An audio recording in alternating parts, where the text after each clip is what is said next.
Good morning, student. Welcome again to this online session. How are you all? I hope everyone is well at home. So, dear student, उम्मीद करता हूँ कि सभी लोग अपने घर पे काफ़ी अच्छे से होंगे, है ना, सुरक्षित होंगे. So, dear student, let's continue our chapter electricity. इसमें लास्ट जो वीडियो था उसमें हमने देखा था कि किस तरीके से टोटल कंजम्पशन हमारे घर का हम कैलकुलेट कर सकते हैं. The total power consumption at our home एक हम कैसे कैलकुलेट कर सकते हैं. द सेकेंड थिंग इज़ हमने टोटल बिल कैलकुलेट कैसे करना वो देखा था. कुछ स्टूडेंट्स का रिप्लाई आया कि सर हमें ये टॉपिक नहीं समझ में आया, सर प्लीज़ रिपीट कीजिए. इसीलिए आज के वीडियो में भी मैं वो जो होमवर्क दिया था आपको उस होमवर्क को मैं लूँगा. Okay, so let's take the homework that I have given to you in the last video and that was कि calculate the total power consumption at your home. आप अपने घर पे टोटल पावर कंजम्पशन कैलकुलेट कीजिए, है ना. उसके बाद फिर मैंने ये कहा था कि आप 6 आवर्स उन अप्लायंसेस को यूज़ करते हैं तो 5 रुपीज़ पर यूनिट के हिसाब से 30 डेज़ के लिए आपको मैंने बिल कैलकुलेट करने के लिए बोला था. Okay, so that was the homework. तो काफ़ी अच्छा है कि 2 स्टूडेंट ने तो तुरंत विद इन 1 आवर वो होमवर्क कंप्लीट करके भेज दिया था. But some students sent it so late. कुछ स्टूडेंट ने थोड़ा सा लेट भेजा लेकिन करेक्ट था उनका. But some students haven't send the homework yet. अभी तक उन्होंने होमवर्क नहीं भेजा है. Okay, so I post the name of the students also today itself. अभी आज मैं पोस्ट कर दूंगा उन स्टूडेंट्स के नेम. लेकिन पहले हम ये देखते हैं कि उस होमवर्क को कैसे सॉल्व किया जाए, है ना. उसके बाद देखिए होमवर्क को एक्चुअल प्रैक्टिकल वर्क या फिर हम प्रोजेक्ट वर्क कैसे कन्वर्ट करें वही बताने के लिए मैंने आपको होमवर्क दिया है. ठीक है, so let's take the same homework and hope कि आपको आज वो चीज़ समझ में आ जाएगी कि किस तरीके से हम कैलकुलेट करें हमारे घर का power consumption. Okay, so let's begin with. अब हम स्टार्ट करते हैं कि हमारे घर में चीज़ें कौन कौन सी है. ठीक है, सबसे पहले हम ये देखते हैं कि हमारे घर में है क्या. सो हम let's consider we have the 5 rooms. 5 rooms में 5 फैन रखे हुए हैं, है ना. 5 फैंस लगे हुए हैं. तो पहले टोटल नंबर ऑफ फैंस वो देख लेते हैं और पर फैन का जो वैटेज है लेट्स टेक 120 वैट. ठीक है, तो हम वो निकाल लेते हैं. फिर उसके बाद फैन के बाद फिर हम निकालेंगे बल्ब का. फिर उसके बाद और कोई अप्लायंसेस होंगे वो. सो सबसे पहले फैन का. तो how many fans I have. So fan, suppose I have 5 fan and each fan is having power rating 120. so fan का जो टोटल हो जाएगा कितना हो जाएगा. इट इज 60, 12 5 60 and 0 600 वाट. तो ये देखिए मेरे पास कितने फैन थे. 5 फैन है ना, 5 फैन है. एक फैन का पावर आउटपुट है 120 वैट या पावर कंजम्पशन है, पावर रेटिंग जो है वो कितनी है 120 वाट. तो टोटल हुआ 600 वाट. ठीक है, सो ये वो पहले हम पूरे अप्लायंसेस ले लेते हैं उसके बाद टोटल लेंगे, है ना. और वो अप्लायंसेस कितने आवर्स यूज़ होते हैं वो भी हम पहले ही लिख लेते हैं. तो फैन का total consumption by fan, total consumption of fan ये कितना हो जाएगा. इट इज 600 इंटू कितने आवर्स यूज होते हैं. टोटल तो 600 है लेकिन तो कितने आवर्स यूज होते हैं 5 hours. So it is 300, 5 3 30 and those 3000 watt. So 3000 watt means it is 3 kilowatt. ठीक है, 3 किलोवाट. तो फैन का जो कंजम्पशन है मेरे पास कितने किलोवाट का है 3 किलोवाट का. ठीक है, अब मेरे पास से सपोज 5 रूम में 5 बल्ब्स है, एलईडी बल्ब है एंड एक कॉरिडोर में है, एक गेट पे है, तो 5 + 2 7, 8 बल्ब्स है, ठीक है। So total bulb, LED bulb,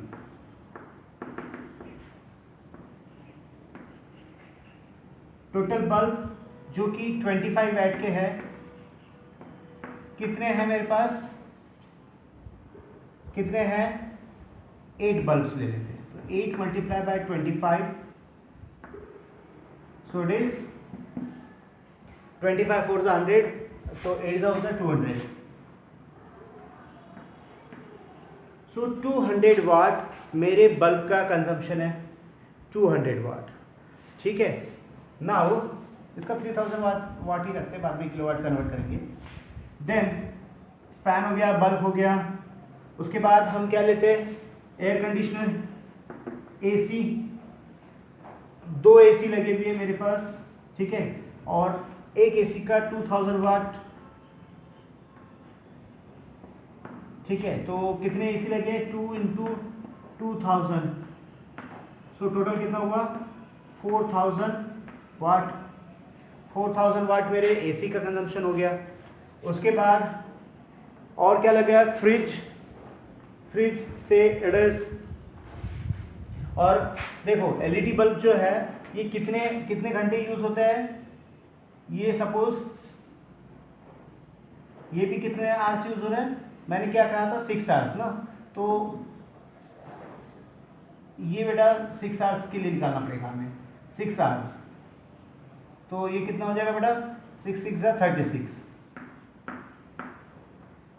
ठीक है।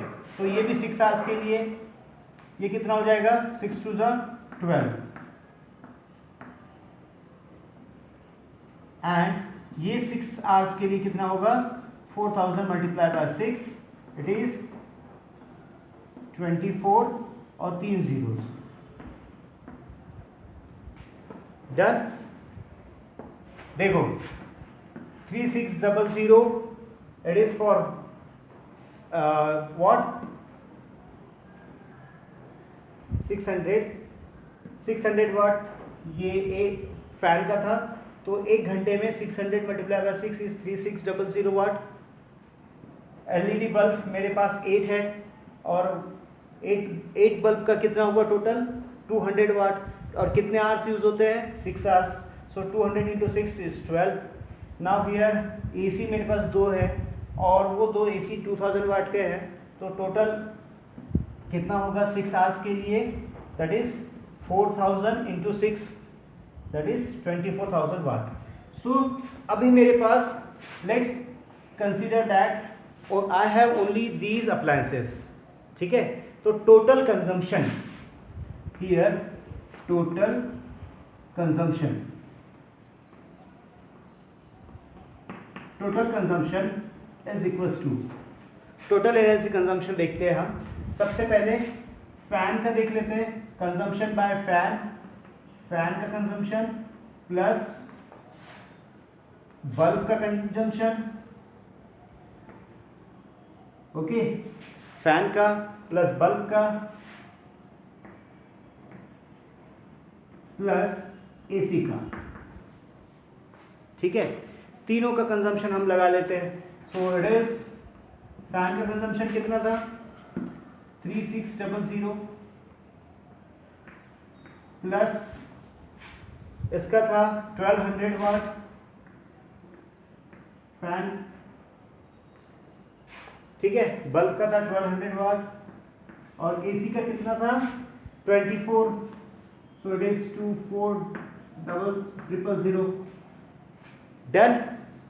तो इस हिसाब से टोटल कैलकुलेट कर लीजिए, इट इज 24000, 24000, 1200 and 3600,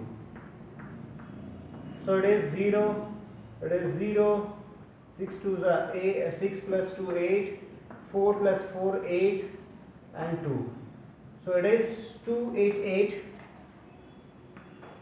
28800, 24 + 3 27 28 करेक्ट है, दैट इज वाट। तो ये हुआ 28800 वाट पर आवर, watt total है ना watt.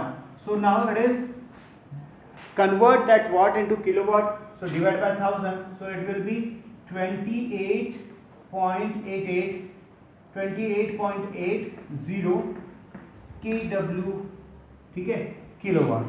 कितना आया? That is 28.80 kilowatt for 1 day. ध्यान रहे ये 1 डे था, एक दिन में 5 आवर्स, सॉरी 6 आवर्स। देखो यहाँ पे भी 6 आवर्स के साथ मल्टीप्लाई किया हमने तो बराबर 6 आवर्स निकले। अब यहाँ पे ठीक है, ये फैन का 6 आवर्स निकला, एलईडी बल्ब को भी हमने 6 से मल्टीप्लाई किया तो 6 आवर्स के लिए निकला, और ये जो 2 हमारे एसी थे उसको भी 6 से मल्टीप्लाई किया तो 6 आवर्स। तो हर दिन के 6 घंटे, तो उसके हिसाब से हमने निकाला, तो एक दिन का जो यूनिट आया हमारा, वो यूनिट आया 28.80 यूनिट्स, नियर अबाउट 30 यूनिट्स के आसपास अप्रॉक्सीमेट, है ना। So now total energy consumed,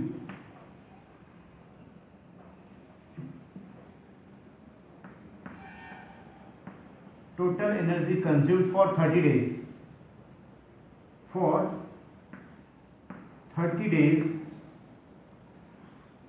it is equals to 2880 multiplied by 30, और इसके बाद 30 डेज एंड टोटल कॉस्ट जो निकालना है, तो उसके लिए total cost is equals to rate per unit, so that is ₹5 multiplied by total units consumed। तो यहाँ पर जितने भी यूनिट्स आएंगे ये, इसको हम यहाँ पर ट्रांसफर कर देंगे। सो लेट्स कैलकुलेट इट, कितना आता है, चलो कैलकुलेट करते हैं, है ना।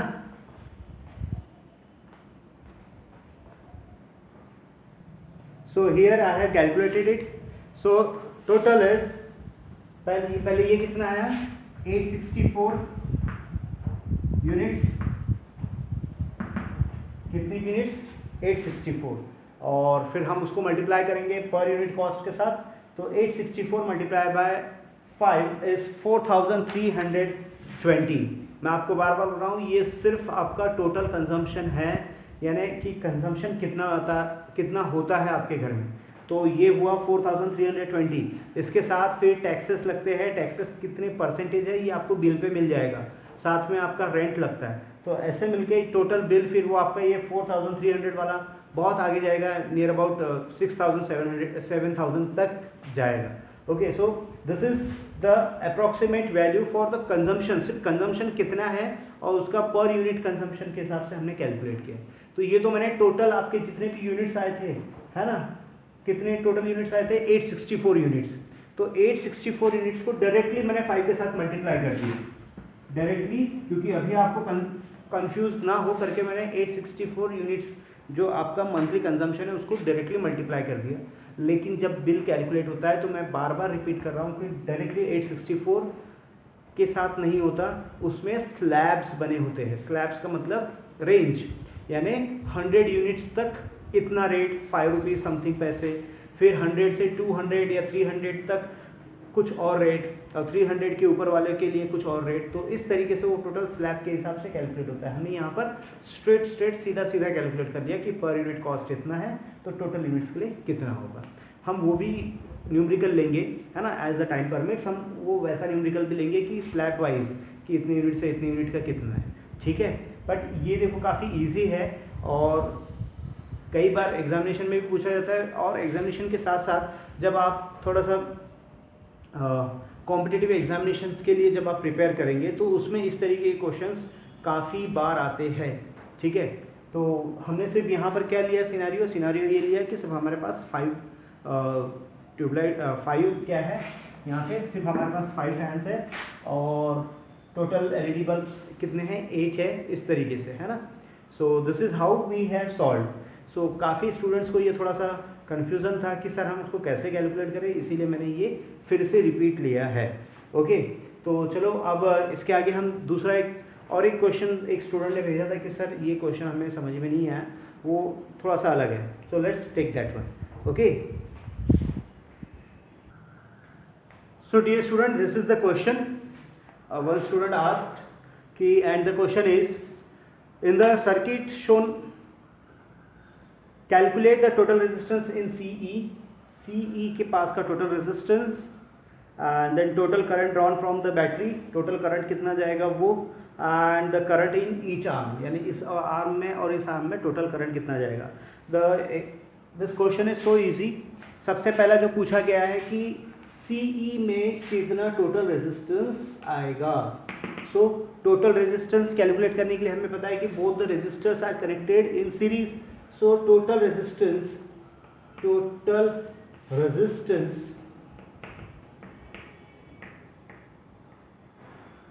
between CE is equals to कितना आएगा, that is equals to, दोनों सीरीज में है तो 2 + 4 is equals to 6 ohm. So total resistance is 6 ohm. This is the answer of first resistance between CE. Then total current. तो total current के लिए बेटा जैसे हमें पता है कि टोटल करंट के लिए पहले हमें टोटल रेजिस्टेंस निकालना पड़ेगा. सो पहले हम सेकेंड का जो टोटल करंट है उसके लिए पहले टोटल रेजिस्टेंस निकाल लेते हैं. So total resistance, so as we know that कि इसका कितना है 2 + 6, ये दोनों मिलके आ गया है 2 + 4 is 6 ओहम इसका आ गया. तो ये और ये कैसे है पैरेलल में. Therefore 1/RP is equals to 1/6 + 1/6, that is 2/6. So RP is equals to 6/2, that is 3 ohm.